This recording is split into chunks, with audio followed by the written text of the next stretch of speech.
Vamos a hablar de un tema que causó preocupación entre mujeres musulmanas que viven aquí en nuestro país debido a recientes declaraciones del expresidente Julio María Sanguinetti con respecto al tratamiento que, la religión le da a estas mujeres. Son tratadas casi como animales, dijo Sanguinetti. Por su parte, Aziza, una psicóloga uruguaya, cuya religión es el Islam, destacó que las mujeres tienen muchos derechos en esa religión y que no se les puede achacar situaciones de opresión que se vive en algunos países que responden a temas culturales y también a decisiones de gobierno. Por su parte, la profesora Susana Mangana, especialista en Islam y mundo árabe, llamó a evitar la generalización, puesto que las mujeres viven realidades diferentes dependiendo de cada país.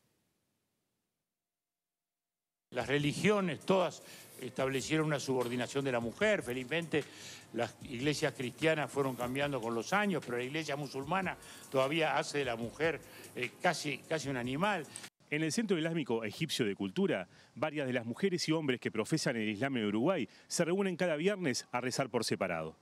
Aquí, Aziza fue la elegida para hablar sobre la relevancia de la mujer en el Islam y responder los dichos del expresidente Julio María Sanguinetti días atrás en un programa de Canal 12. Fue choqueante porque viniendo de una persona que es influyente, ¿no? Pensé qué mala suerte que tenemos que una persona como él haga este tipo de declaraciones, ¿no? Una persona que supuestamente entendemos es culta, educada, fue un poco así. Ahí fue que empezamos a pensar que había que decir algo al respecto de eso.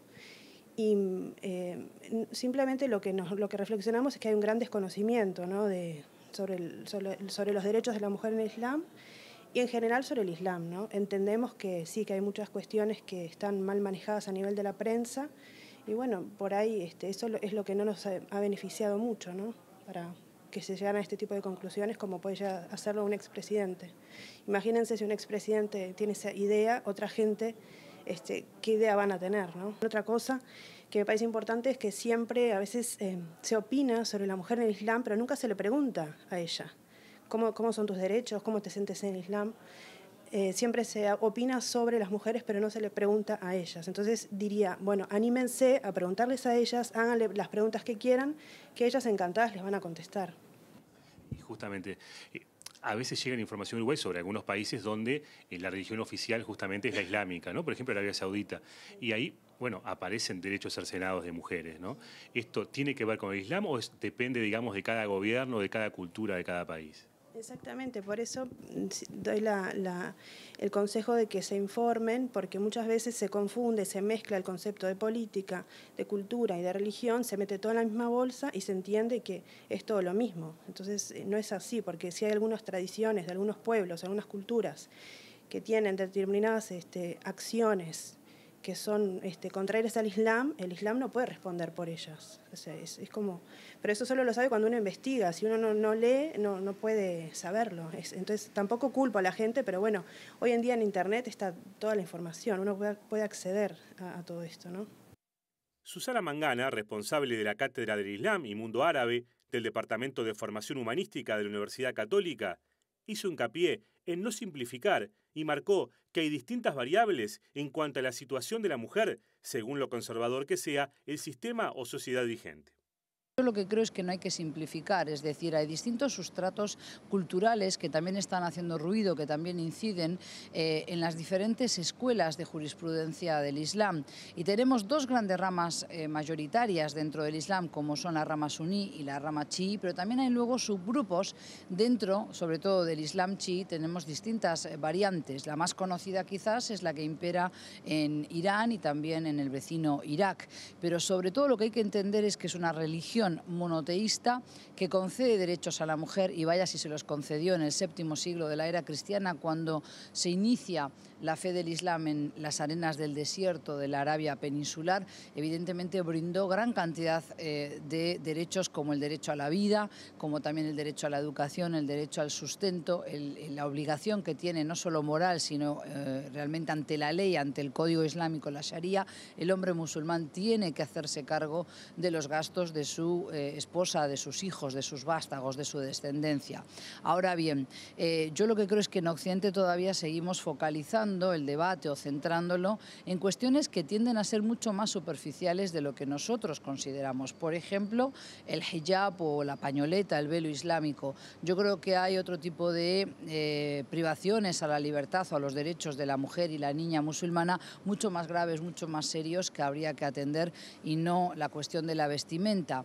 También el feminismo tradicional occidental ha desconocido otro tipo de movimientos feministas, por ejemplo, el movimiento feminista de los indígenas o de la mujer musulmana, y no entienden la emancipación de la mujer desde otra plataforma que no sea la misma que ellas reivindican. Aquí lo que se trata es de conocer al otro, de no pensar y opinar por el otro. Yo creo que hay muchas mujeres musulmanas que se sienten bien portando el velo islámico, portando el hijab, y después vamos a encontrar distintas variantes según la climatología, según cuán conservador sea el sistema o la sociedad vigente en el país, ¿verdad? No vive igual una campesina, por ejemplo, en Pakistán, que una niña, por ejemplo, de una aldea rural en Jordania o en Siria previo a la guerra, con lo cual yo creo que tenemos distintas variantes. Y en cualquier caso, el velo es una pañoleta, es algo exterior que se pone y se quita. Yo creo que hay que apuntar a otro tipo de profundidad en el debate. Aziza destacó que en el Islam las mujeres tienen derecho a divorciarse por su sola voluntad desde hace más de 1000 años y que esta religión no permite que un hombre obligue a una mujer a casarse con quien ella no desea ni a usar el hijab. También habló de su proceso hacia el Islam. Hace más o menos 15 años que por primera vez vi una mujer musulmana, que fue en España, y ahí fue que me sentí como muy atraída por la vestimenta y empecé a investigar un poco por qué se vestían así, pero capté un poco que era como una protección, ¿no? No sentí que estaba sometida o que la obligaban, sentí que era una opción que ella hacía y que no le importaba estar sometida a la moda, por ejemplo, ¿no? Entonces, con los años, fue un proceso muy largo, no fue que en un día yo entendí todo, ¿no? Pero justamente empecé a disfrutar de ver cómo las mujeres estaban como relajadas, como que no las veía corriendo para un lado y para el otro, como veía a las otras mujeres que estaban trabajando, llevando a los niños para la casa, después a la escuela y al trabajo y a la oficina y comiendo paradas, ¿sí? Un poco veía todo eso y me llamó mucho la atención que las veía disfrutar realmente de estar juntas, de pasar un rato entre mujeres, de comer, de no tener que vivir estresadas. Y otras personas de repente me decían, es que no las dejan trabajar. Y yo les preguntaba a ellas, ¿ustedes quieren trabajar? Bueno, sí, no, depende. Si queremos trabajamos y si no, no, podemos disfrutar de otras cosas.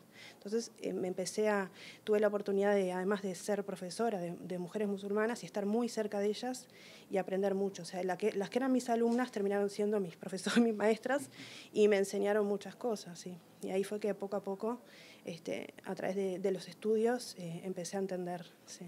Y ahí fue que decidí. Lo sentí como una cosa que me cuadró toda mi vida, ¿no? O sea, muchas respuestas. Ahora estamos hablando del tema de la mujer, pero en todos los niveles a mí me satisfizo. Mi intelecto, mis emociones, el Islam me responde las preguntas que me hice siempre. Mangana señaló que las tres grandes religiones monoteístas, el catolicismo, el judaísmo y el Islam, marcaron roles y tareas para el hombre y la mujer, pero que ha habido una evolución en todas ellas y que ese proceso continúa. Tildar a las tres religiones monoteístas de machistas, me parece que evidentemente a lo largo de la historia ha habido momentos en que sí, en que respondían a un sistema que estaba basado en el patriarcado. Esas estructuras han ido mutando, han ido cambiando, también producto de la presión de una sociedad civil que ha ido introduciendo enmiendas, correcciones a las leyes vigentes, y por eso es que hoy en Europa, pero también aquí en América Latina, hay una separación de poderes que permite de alguna manera separar la religión, que quede relegada al ámbito privado, si se quiere, y el Estado, las políticas que entre todos construimos y aprobamos, que son las que dan cuenta de la sociedad moderna que tenemos hoy. Exigirle eso a las distintas sociedades musulmanas me parece que es evidente que van a necesitar más tiempo.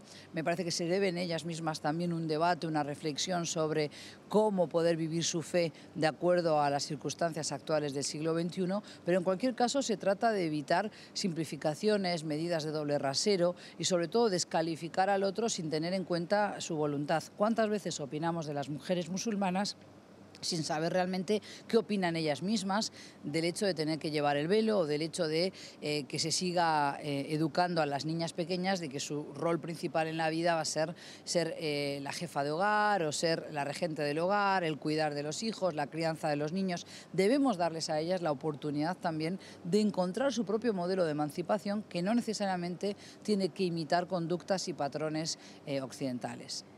El Sheikh Samir Selim, del Centro Islámico Egipcio de Cultura, dijo que hay unos 1.500 musulmanes en Uruguay, la mayoría de ellos en Rivera y el Chuy, y unos 400 en Montevideo. Agregó que en los años que está en Uruguay es mayor el porcentaje de mujeres que de hombres que se han convertido al Islam.